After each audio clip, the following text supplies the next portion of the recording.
everyone, and welcome to Michelle Reads and Vlogs with me, Michelle. And today we're in a slightly different location because we are going to be doing a huge unhaul. This is long overdue. I haven't unhauled a book in years, which you will recognise as I start going through these. A lot of them are quite old.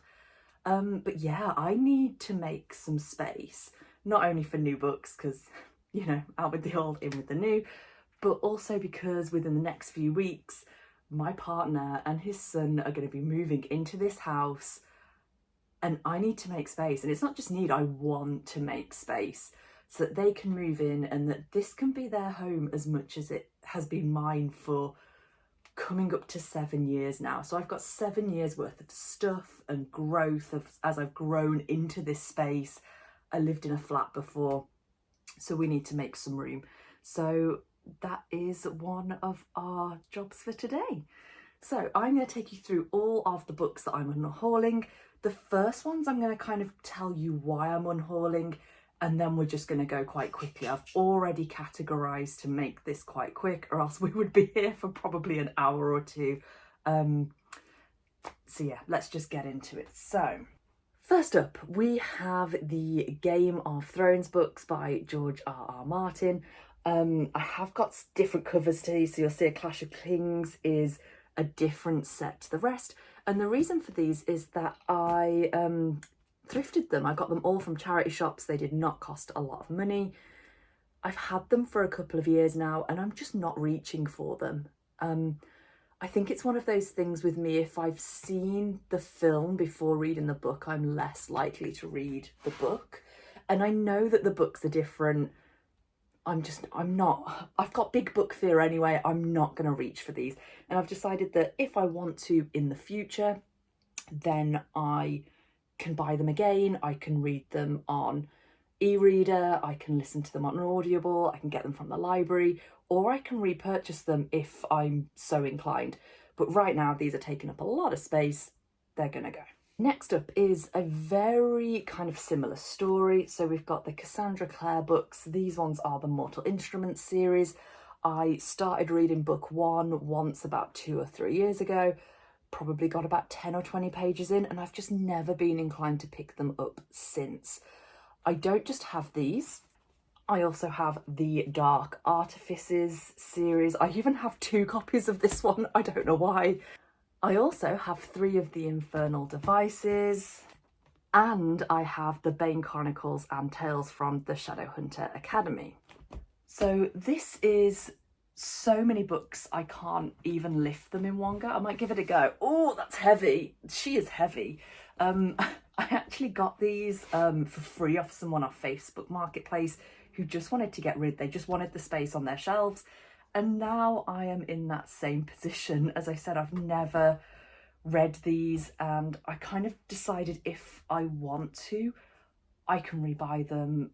I can read or listen to them online. I don't need these taken up my shelves when I'm not a fan. I'm not inclined to reach for them. Next up, we have some Robert Galbraith. And if you are aware of who this author is, you might understand why I'm unhauling these. Again, I think they were from a charity shop, and because of what's happened with this author, most notably on Twitter, I'm just not inclined to read these. I'm not inclined to give this author any more of my money or time, so they are going.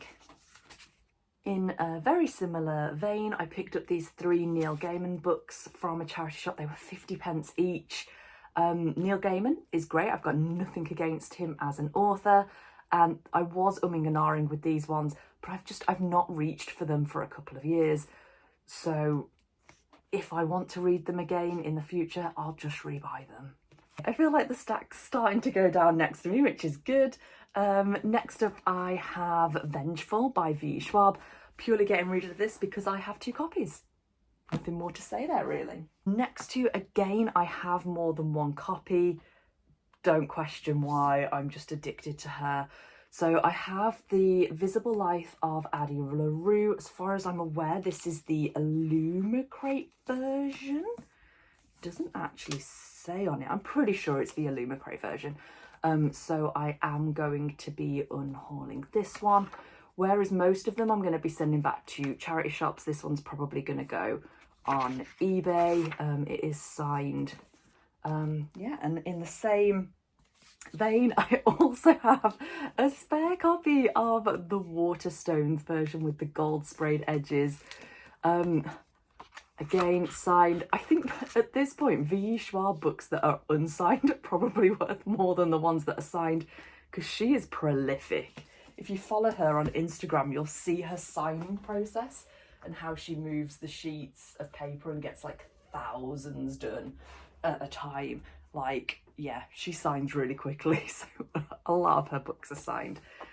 If you watched my recent haul video, you'll have seen that I got some of the new covers for the Christina Lauren books, which included Josh and Hazel's Guide to Not Dating. So again, it's a duplicate. I don't want the old copy anymore. Okay, I've moved position. We're now going to move on to the books that I have read and were fine. You know, not 5 stars. Like, I'm pretty much going to keep my 5-star reads, because if I give a book 5 stars, that to me means that I'm likely to read it again. I'm likely to recommend it to someone else and pass it on to them. I don't give out 5 stars easily, but 3 and 4 stars, like 3, I would say they're okay. I enjoyed them, but they're nothing to rave about. 4, I would say were really good. I really enjoyed them, but I know they're not for everyone, and I know I'm probably not going to read them again. So we're just going to go through these nice and quickly. The Silent Patient by Alex Michaelides. If you've read this, please talk to me in the comments. I would love to discuss this book with somebody. I read it quite recently, actually. The ending, what did you think? I 100% saw it coming. Please, if you've read it, tell me what you thought in the comments. The Island of Missing Trees by Ive Read. Again, it was okay. Thought the tree sections were a bit strange. It was a bit too out there for me, but I love reading about Cyprus and books that are dual between Cyprus and the UK and immigration. So I did find this really interesting, and obviously like the civil war that happened within Cyprus. So yeah, good book, but I'm just not going to read it again. The Vanishing Half by Britt Bennett. Again, thought this was a good book. I'm just not going to read it again, but you should if you've not. It's good. 9 Perfect Strangers. I read this before watching the TV programme. As usual, the book was far better than the TV programme. Still enjoyed the TV programme, but I really enjoyed this book. I'm trying to think, would I read it again? Probably not, just because there's so many books and so little time. But yeah, I did enjoy this. Really good. If you've not read it, I would recommend. The Idea of You by Robin Lee. Again, really enjoyed this book. If you've not heard of this before, it's almost based on Harry Styles, the main character in this. And it's about a relationship with an older woman and the Harry Styles character. What's he called? I can't even remember. Hayes Campbell is the main character. Yeah, it was good. I know my sister said she cried at the end of this because it is quite sad, but good. Read it if you haven't. Next, we have this very chunky book, A Promised Land by Barack Obama. Really enjoyed this. I listened to it on audiobook. I, again, picked this up in a charity shop. So part of me thinks, well, why did I get it if I read it on Audible or listened to it on Audible? Yeah, I don't need it, but it was really good. Really recommend if you are into non-fiction. And we're still on books that I thought were good and I would recommend. Matt Haig, Notes on a Nervous Planet, Reasons to Stay Alive. These were a gift from a friend. I enjoyed reading these at the time. I'm just not going to read them again. Next, we're going to start looking at the books that I just thought were okay, but I wouldn't necessarily recommend or rave. So we're going to go through these quite quickly. The Girl on the Train by Paula Hawkins I thought was quite hyped. I didn't see it. The Paper Palace by Miranda Cowley Heller involves a trope with cheating. Don't like that trope. It was an okay book. Not going to read it again. Sally Rooney, Marmite, normal people. You either love Sally Rooney or you don't like Sally Rooney. I'm in the latter camp. She's just not for me. I've read quite a few of her books, and I am not going to read this or recommend it. The Startup Wife by Tamina Anam. Again, it was okay.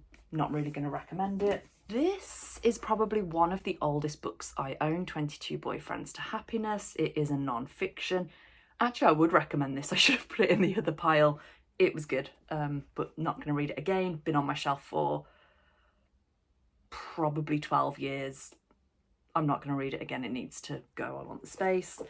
Miranda Hart, I love her. I have got another one of her books on my to be read shelf, but I'm not going to read it again.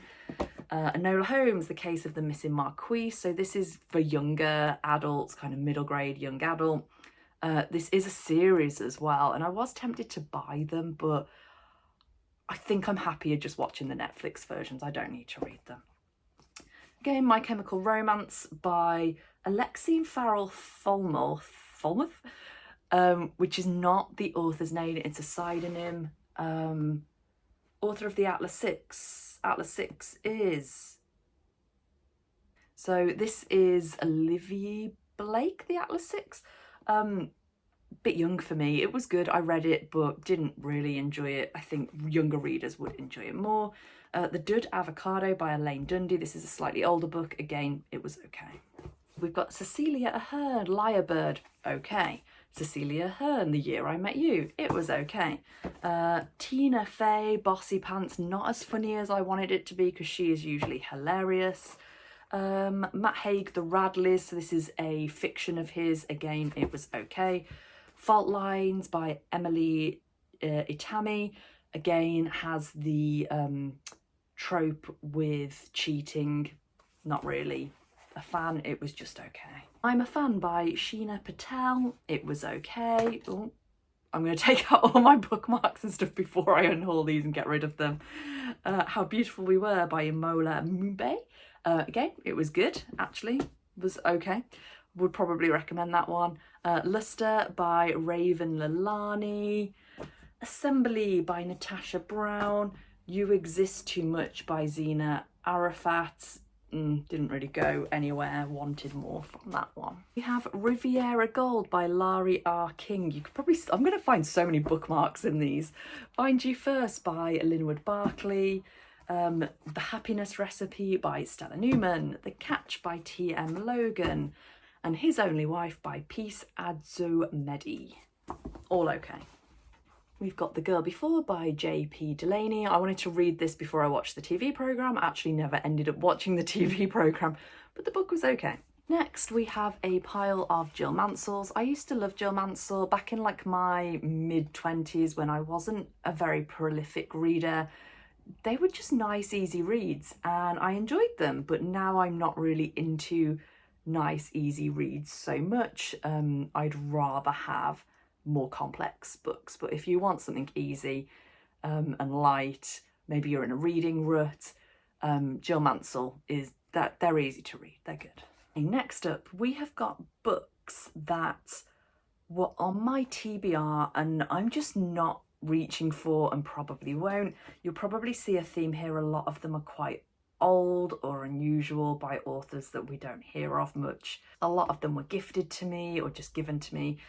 I don't want them anymore. I'm not going to reach for them. So we've got Games People Play, which is a psychology book, a bit random. The Earth, again, that's a science book. The God Delusion by Richard Dawkins. Workhouse Orphans by Holly Green. Daughters by Elizabeth Buchan. Man and Boy by Tony Parsons. I did and ah about this, but I'm not going to reach for it. 3 Weeks in Paris by Barbara Taylor Bradford. And The Blue Nile by Alan Moorhead. We've got Amy Snow by Tracy Reeds. We've got Northern Lights by Northern Roberts. Cruel and Unusual by Patricia Cornwell. Luckiest Girl Alive by Jessica Knoll. Would I Lie to You by Aliyah Alil Azal.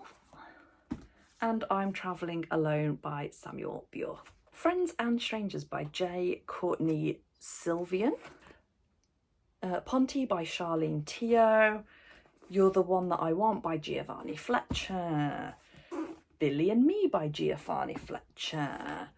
Second Glance by Jodie Piculot. And The Chestnut Man by Soren Svilstrup.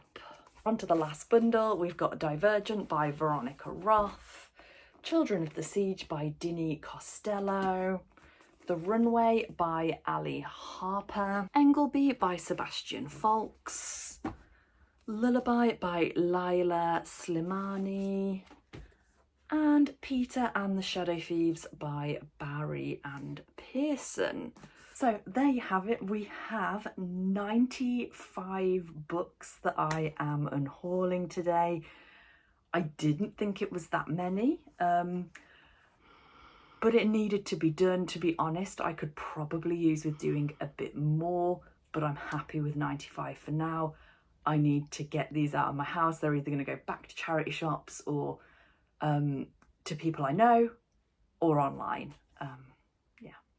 So thank you very much for joining me today and helping me to sort out and organise my life that little bit. And I will see you all in the next one. Bye.